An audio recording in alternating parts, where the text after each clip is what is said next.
இந்த பணி நியமனங்கள் சரியான முறையில் நடைபெறணும்னா அரசு எதை செய்யணும்னு நீங்கள் எதிர்பார்க்குறீங்க?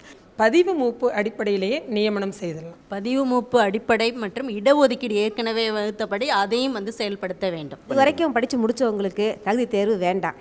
அவங்களுக்கு பதிவு மூப்பில் போட்டுட்டு இனிமேல் வரவங்களுக்கு +2 முடித்த உடனே அவங்களுக்கு அப்பயே தகுதி தேர்வு நடத்து, உனக்கு தகுதி இருந்தால் தான் ஆசிரியர் பயிற்சிக்கு போகணும்னு சொல்லணும். எந்த வகையில் நியமனம் செஞ்சாலும் அது ஓப்பனாக இருக்கணும். கவர்மெண்ட் என்ன செய்யுதுங்கிறது எல்லாருக்கும் அது கிளியராக இருக்கணும். எதுவுமே ஒளிவு முறை இருக்கக்கூடாது. ஸ்டூடெண்ட் ஒப்பீனியனாக சொல்கிறேன். எப்படின்னா அவங்களுக்கு இந்த எக்ஸாம் வைக்கிறது பதிலாக ப்ராக்டிக்கலாக அவங்களுக்கு எக்ஸாம் வைக்கலாம். ஸோ அதனால அவங்களுக்கு ஸ்டூடெண்ட்ஸ்க்கு எப்படி போய் ரீச் ஆகுதுன்னு தெரியும். அவங்களுக்கு தனியார் பள்ளியில் இருக்கிற அனைத்து பிஜி கவர்மெண்ட் ஸ்டாஃப்ஸை பூரா களை எடுத்தாங்கன்னு வச்சுங்க, கம்ப்ளீட்டு டெட் இல்லாமல் எல்லாத்துக்கும் போஸ்டிங் கிடைக்கக்கூடிய வாய்ப்பும் கிடைக்கும். தனியார் பள்ளிகளில் அமுக்கப்பட்டு அரசு பள்ளிகள் அதிகம் உருவாக்கப்படும் வாய்ப்பு நம்ம தமிழ்நாட்டுக்கு கிடைக்கும் என்பதை இது மூலம் தெரிவித்துக்கிறோம். ஆசிரியர் பணி நியமனம் என்றாலும் சரி, பணி மாறுதல் என்றாலும் சரி, ஒரு முழு வெளிப்படைத்தன்மையோடு நடக்கணும்.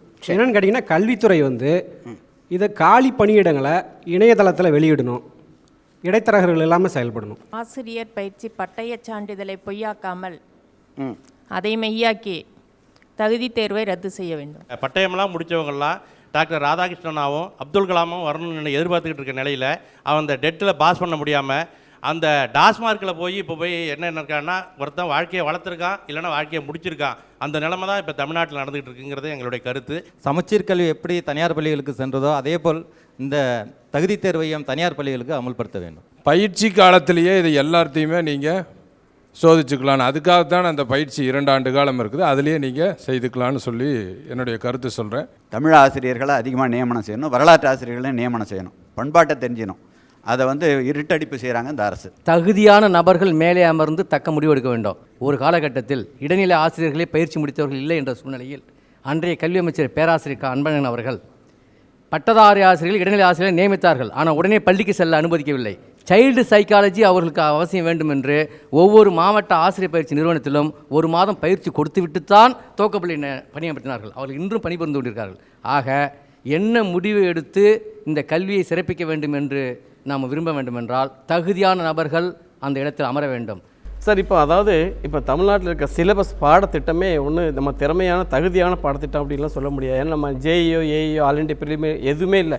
நம்ம எழுதுகிற இப்போ லாஸ்ட் டைம் ஆல் இண்டியா லெவலில் இந்த வருஷம் பாஸ் பண்ண வெறும் 33 ஸ்டூடெண்ட் தான் ஸ்டேட் லெவலில்.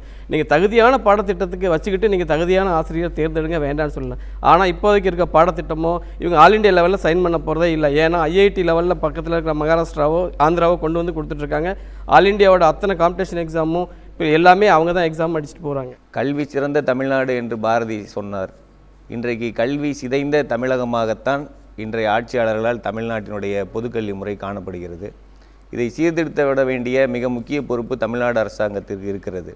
கல்விக்கு செலுத்தக்கூடிய ஒரு மூலதனமாக அது ஒரு செலவாக இந்த அரசு எடுத்துக்கொள்ளாமல் தொலைநோக்கு பார்வையோட கல்விக்கு செலவுகளை செய்தால்தான் எதிர்கால தலைமுறையை உருவாக்க வேண்டும் எண்ணத்தோடு வகுப்புக்கு ஒரு ஆசிரியரை பதிவு மூப்பு அடிப்படையில் ஒளிவு மறைவின்றி நியமித்து தொடக்க கல்வியிலிருந்து தரத்தை உயர்த்தும் என்று சொன்னால் இன்னும் 10-15 ஆண்டுகளுக்குள்ள தனியார் பள்ளிகளே இல்லாத நிலையை அரசு பள்ளி ஆசிரியர்கள் கொண்டு வருவார்கள் என்ற உறுதிமொழியை நாங்கள் எடுத்துக்கொள்வோம். இந்த சமூகம், தமிழ் சமூகம் ஏற்கனவே பிளவுபட்டு லெமூரியா கண்டமே காலியாகி விட்டிருக்கிறது, மறந்துவிடக்கூடாது.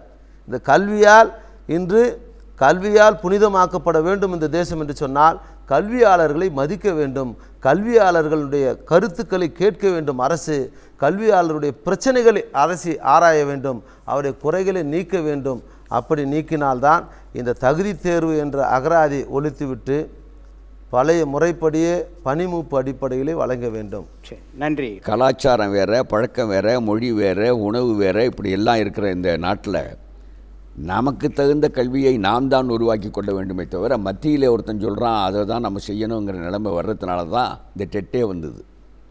அதனால் அந்த கூட்டுப்பட்டியலில் இருக்கின்ற அந்த கல்வியை மாநில பட்டியலுக்கு மீண்டும் கொண்டு வருவதற்கு அரசியல்வாதிகளும் ஆசிரியர் சங்கங்களும் அதற்கு முயற்சி செய்ய வேண்டும். கல்வியாளர்களை கொண்ட ஒரு குழுவை, அதாவது அரசியல் கலப்பில் இல்லாமல் கல்வியாளர்களை மட்டுமே கொண்ட ஒரு குழுவை உருவாக்கி அவர்கள்தான் அந்த கல்வியை துறையையே நடத்தணும். நிதி மட்டும்தான் அரசு கொடுக்கணும், அவங்க தான் நடத்தணும். அவங்க நடத்துறதுக்கான ஒரு நிலைமை ஏற்பட்டால்தான் இந்த பணி நியமனம் இருக்கட்டும், மற்ற எந்த குறையாக இருக்கட்டும், கல்வி வளர்ச்சியாக இருக்கும், எதுவும் இல்லாமல் இருக்கலாம். நன்றி. ஆசிரியர்களுடைய பணி மிக மிக ஒரு சிறப்பான ஒரு பணி. ஆனால் அதில் வந்து இவ்வளவு பெரிய குளறுபடிகள் இருக்கக்கூடாது. உங்களுடைய ஒட்டுமொத்த கருத்தாக நான் பார்க்கின்ற போது 2-3 விஷயங்களை தான் நான் பார்த்தேன். இந்த டெட் தேர்வு என்பது ரத்து செய்யப்பட வேண்டும் என்பது உங்களுடைய ஒட்டுமொத்த கோரிக்கையாக இருக்குது. உங்களுடைய கோரிக்கை மட்டுமல்ல, தமிழகத்தில் இருக்கிற கூட பல்லாயிரக்கணக்கான ஆசிரியர்களுடைய கோரிக்கையாக இருக்கிறது. அதற்கு அரசு செவி சாய்க்க வேண்டும்.